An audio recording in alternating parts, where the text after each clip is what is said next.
Now, KBP Golden Dove Best News Program. Mula sa Head News Center ng pinakamaraming himpilan at number 1 na radio network ng bayan, RMN. Ito ang numero 1. RMN News Nationwide. RMN News Nationwide.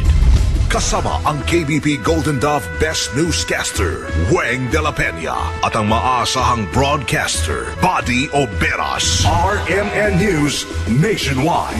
RMN News Nationwide. Headlines. Ngayong umaga ho sa RMN News Nationwide. Mga lugar ho na nasa ilalim sa state of calamity dahil sa matinding pagbaha, nadagdagan pa.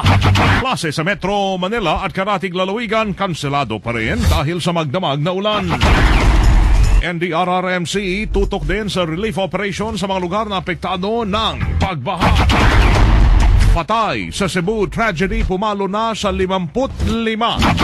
Search and rescue operation pansamantalang itinigil dahil sa malakas na alon sa ilalim ng dagat.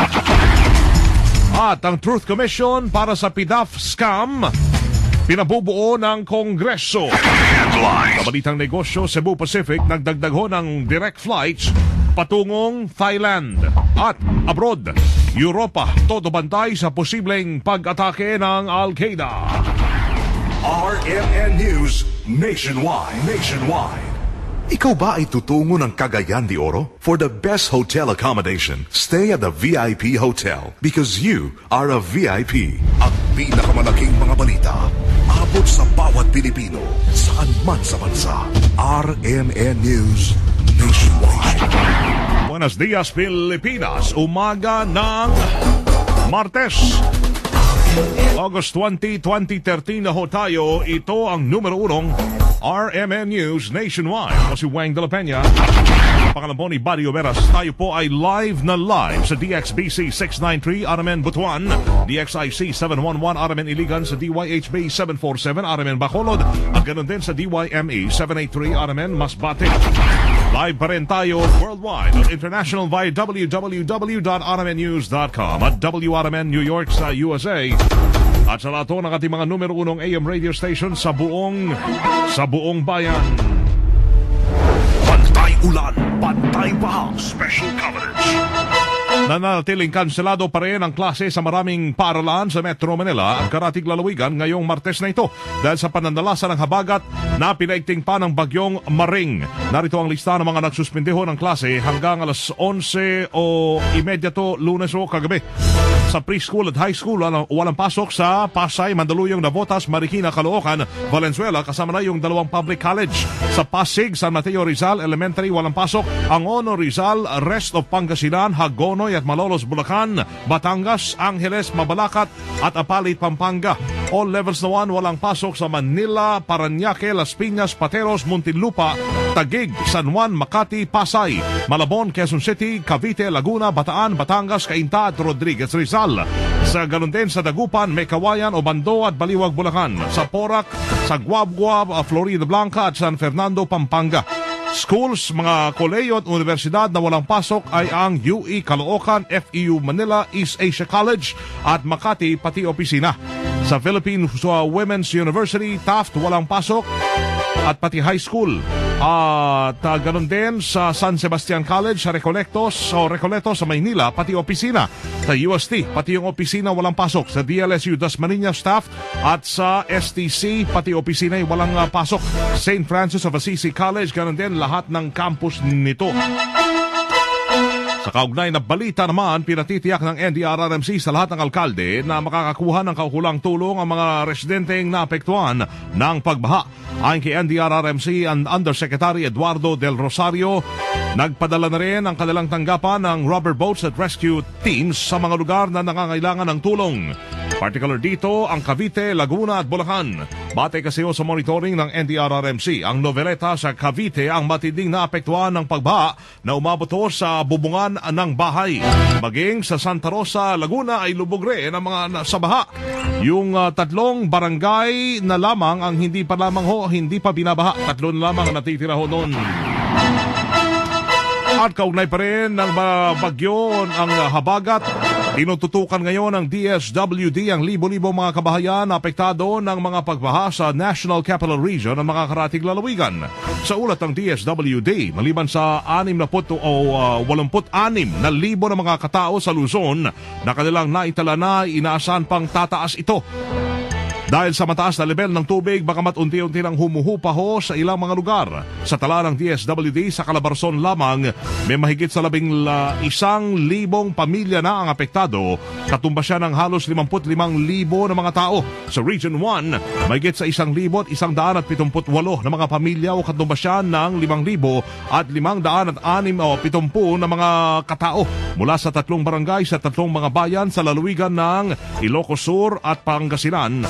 Ito yung mga apektado. Sa Region 3 naman, nasa 6,000 na mga pamilya na may 22,000 ang bilang ng tao ang apektado mula sa 29 na mga barangay, 2 lungsod at 2 bayan sa lalawigan niya ng Bataan at Zambales. Sa NCR, nasa 540 pamilya rin ang naapektuhan o katumba siya ng halos 2,000 mahigit na tao mula sa mga lungsod ng Mandaluyong, Marikina, Manila, San Juan, Makati at Quezon. Na ngayon ay nasa 20 evacuation center na nakapwesto. Samantala, kinumpirma ni DSWD Secretary Dinky Soliman na nasa 39 million pesos na ang inilaan na Emergency Relief Fund para sa mga apektado ng baha. Dapat tayo ng Bataan, apektado rin sila dyan. Yung mga evacuee sa Bataan, nadagdagan pa nga. Kasama natin sa Balita Live mula doon si Mike Sigaral ng RMN Bataan. RMN Report. Mike. Tamang way nga, nagdeklara na itong si Dinalupihan Mayor Gila Garcia ng state of calamity ngayong araw sa bayan ng Dinalupihan. Ayon sa ulat ng Municipal Social Welfare and Development Office o MSWDO, mahigit 25,000 families na ang apektado sa bayan ng Dinalupihan ng magkasamang hagupit ng habagat at bagyong Maring. Tinatayang 30 out of 46 barangay sa bayan ng Dinalupihan ang kasalukuyang lubog pa rin sa baha hanggang sa mga oras na ito. Mula kagabi hanggang ngayong araw, halos 200 families ang napadala na ng relief goods ng MSWDO at LGU sa mga evacuation centers.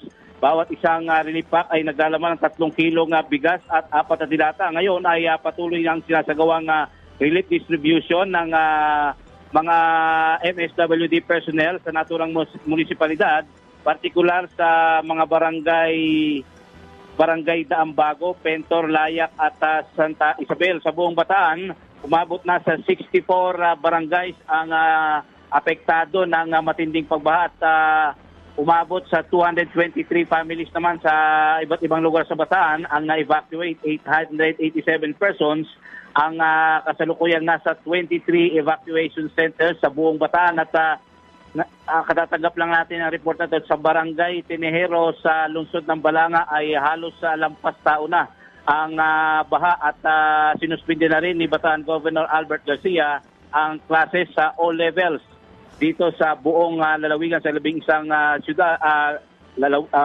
bayan at isang syudad dito sa lalawigan ng Bataan. Kasama mo sa Bataan para sa DCXL 558, Mike Sigaral, Tatak, RMN. Radyo mo nationwide. Bagyang lumakaso ang bagyong Maring habang nanatiling walang pagbabago sa kanyang pagkilos. Sa latest bulletin ng Pag-asa, huling namataan ang bagyo sa layong 600 km silangan ng Itbayat, Batanes. Taglay ho ang lakas ng hangin na umabot sa 95 km per hour malapit sa gitna at wagbugso namang aabot sa 120 km kada oras. Kumikilos ang bagyo na yan sa direksyong Pahilaga sa bilis sa 11 kilometro bawat oras. Inaasa namang makakalabas na ng Philippine Area of Responsibility yan Huwebes. Patuloy na pinapag-iibayuhin ng bagyong Maring na yan yung southwest monsoon ng habagat na siyang nagdadala ng mga pag-ulan sa ilang bahagi ng Luzon. Mantalay, pinag-iingat din ng mga mangingisda na huwag munang pumalaot, siyempre, sa mga baybaying bahagi ho ng Luzon dahil sa posibleng malakas na alon. Nananatili pa rin nakabukas ang 4 na dam sa National Capital Region upang magpakawala ng tubig. Sa interview ng RMN kay Dr. Susan Espinueva, ang Chief Hydro at Meteorological ng Pag-asa, sinabi nito ang mga dam na patuloy na nagpapakawala ng tubig ay ang Ipo Dam sa Bulacan, Magat Dam sa Isabela at ang Buklao at Binga sa Benguet. Ayon naman kay Espinueva, alas 5 kaninang umaga, nanatili sa 79.69 meters ang lames sa dam, kung saan malapit na nitong maabot ho yung spilling level na 80.15 meters. As usual, yung 4 na dams ay bukas pa rin. Itong Ipo dito sa Bulacan, ang Buklaw and Binga dito sa Benguet, at saka itong Magat Dam dito sa Isabela. And i-stabilize itong mga water levels ng mga dam, aakyat ng bahagya o kaya bababa, lalong-lalo na po itong Lamesa at Ipo. Lamesa at Ipo. As of 5 a.m. ngayon, itong Lamesa Dam ay nasa 79.69 meters.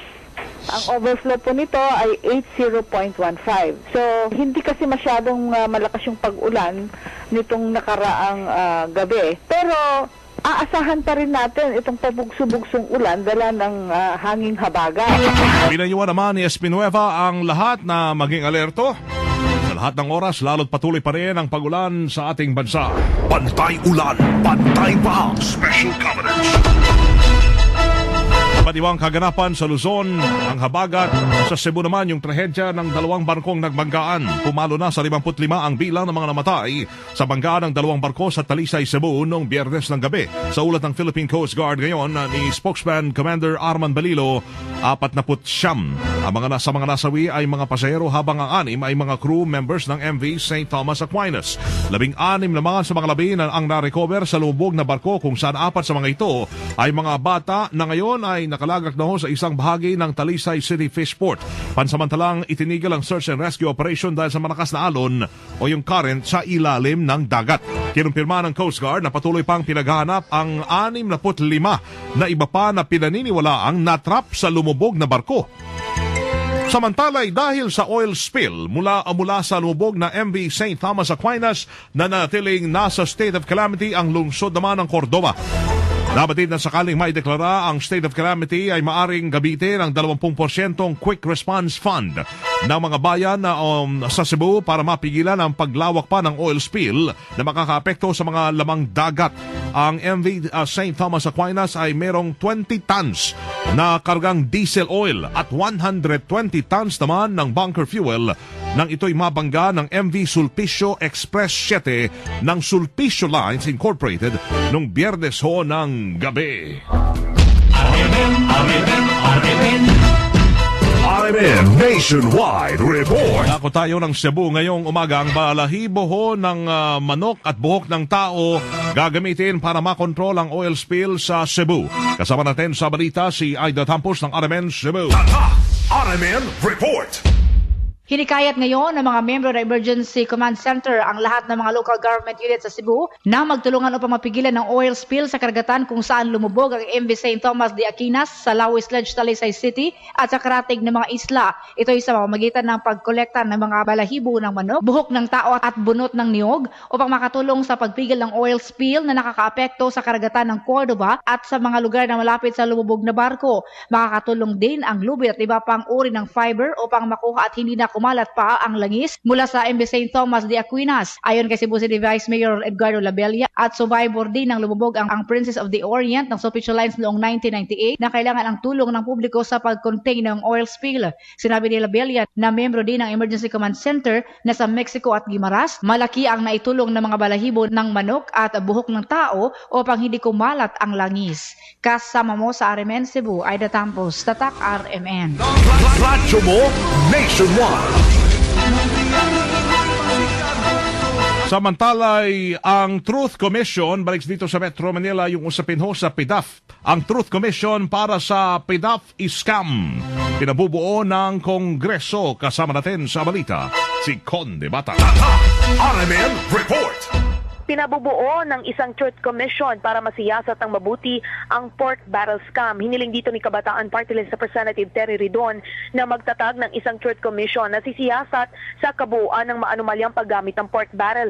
Ayon kay Ridon, kasuklam-suklamaan niya ang lalim ng katiwalian sa pork barrel system pero tumatanggi ang mga leader ng bansa na buwagin ito at hands-off pa ang Senado at Kamara sa investigasyon. Kung ang buong Kongreso anya ay dumidistansya dito, ay pinakamahusay na magkaroon ng Truth Commission Commission na kalintulad ng binuo noong panahon ni dating Pangulong Arroyo na nagsiyasat sa electoral fraud, katiwalian at paglabag sa karapatang pantao. Ito umano ang titiyak na mailalantad ang lawak at lalim ng pork barrel scam mula noong Arroyo administration hanggang sa kasalukuyang termino ni Pangulong Noynoy Aquino.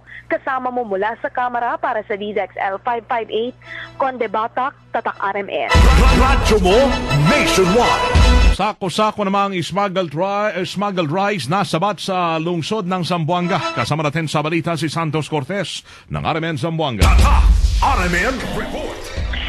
Sako-sakong bigas ang nasabat ng pinagsanib na puwersa ng otoridad sa pier dito sa lungsod ng Zamboanga. Ayon sa Philippine Coast Guard na siyang namumuno sa operasyon, umabot sa mahigit kumulang 3,000 sako ang nakumpiskang mga smuggled rice.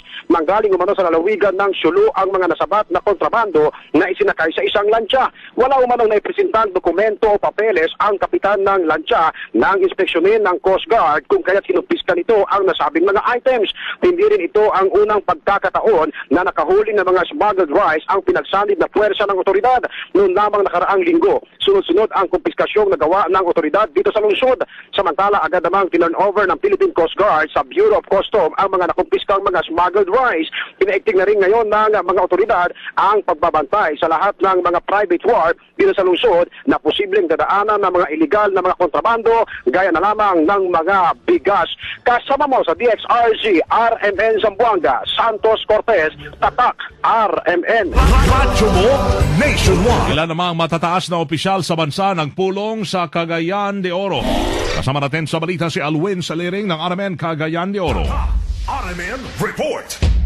Isang closed-door meeting ang isinagawa kamakailan ng ilang mga mataas na opisyal ng bansa sa Camp Evangelista dito sa Cagayan de Oro kung saan seguridad ang pinaka-pinag-usapan. Kabilang sa mga nagpulong ay sa Department of Interior and Local Government Secretary Mar Rojas, Defense Secretary Voltaire Gazmin, Executive Secretary Paquito Ochoa, Armed Forces of the Philippines Chief of Staff Emmanuel Bautista, Philippine National Police Chief Alan Purisima at mga local executives sa Northern Mindanao at Caraga Region. Kabilang din sa pag-usapan ay ang mga suspect sa mga serye ng pagpapasabog sa ilang bahagi ng Mindanao kung saan ay turo ang mga lawless group tulad ng Khilafa Islamia Movement o KIM. Ayon kay Gazmin, ang KIM ay isang umbrella group ng mga rogue members ng Moro Islamic Liberation Front o MILF at bangsa Moro Islamic Freedom Fighters na gusto manong isabotahe ang peace talk sa pagitan ng MILF at ng gobyerno. Kinilala din ng militar ang leader ng grupo na si Rainer Lodongon alias Rolly Unting. Isinisi din sa grupo ang pagpapasabog sa Cagayan de Oro kamakailan at isa pang pagpapasabog sa isang hotel sa lungsod noong nakaraang taon. Kaunay nito, mahigpit na ngayon ang seguridad sa halos lahat ng mga probinsya at lungsod upang maging ligtas ang ating mga kababayan sa Mindanao. Kasama mo sa DXCC Cagayan de Oro at sa liring Tatak RMN. Radyo mo nationwide. RMN News Negosyo. Muling nadagdagan ho ang direct flights ng Cebu Pacific sa papuntang Thailand. Sa Phuket, ang pinakamalaking isla ng nasabing bansa, ang panibagong direct flight ng Cebu PAC. Ayon pa kay Cebu Pacific Vice President for Marketing, Candice Iog, layo nitong himukin ang mga turista na magtungo sa iba't ibang beach resort sa Phuket, Thailand. RMN News Abroad. Todo bantay ho ang gobyerno ng Europa sa posibleng pag-atake ng grupo ng Al-Qaeda, partikular sa rail network ng Germany, sa nakalap na intelligence source ng National Security Agency ng Amerika. Napakalaman itong maglalagay ho ang rebeldeng grupo ng mga bomba sa mga tren at tunnels. Dahil dyan agad na nagpadagdag ng mga pulis at seguridad sa mga key stations at main routes ng rail network. Patuloy din naman ang negosasyon ng dalawang bansa upang hindi maghasik ng lagim ang grupo ng Al-Qaeda. Mga kasama, live pa rin ngayong maulan na umaga mula dito sa RMN News Center sa Makati City, Metro Manila, Philippines. Sa inyo pong napakinggan ang numero 1 RMN News Nationwide. Ngayon po ay Martes na, August 20, 2013. Mga taga Iloilo, susunod na dyan sila Novi Guazo at Ray Carlos sa RMN News. Diretso balitang Iloilo sa numero 1 pa rin, DYRI 774. Panoorin ho yung naging pagbabalita namin ngayong alas 7 ng umaga sa YouTube. I-type lamang ang RMN News Nationwide. Thank you, Lord. Ligtas mo po kaming lahat. Tayo po'y nagkasama-sama muli ngayong umaga. Salamat sa inyong naging panahon sa amin. Kasama nyo sa serbisyo publiko sa pangalan ni Barrio Veras. Ako po si Weng de la Peña. Dito pa rin sa tahanan na may pinakamaraming number 1, pinakamaraming himpilan, RMN, Radyo Mo, Nationwide. Live via satellite. Live via satellite. RMN News Nationwide. Nationwide. Buong bansa, isang boses ng balita. RMN News Nationwide. Oras na natin tatak alas 7:19 ng umaga. Tatak RMN.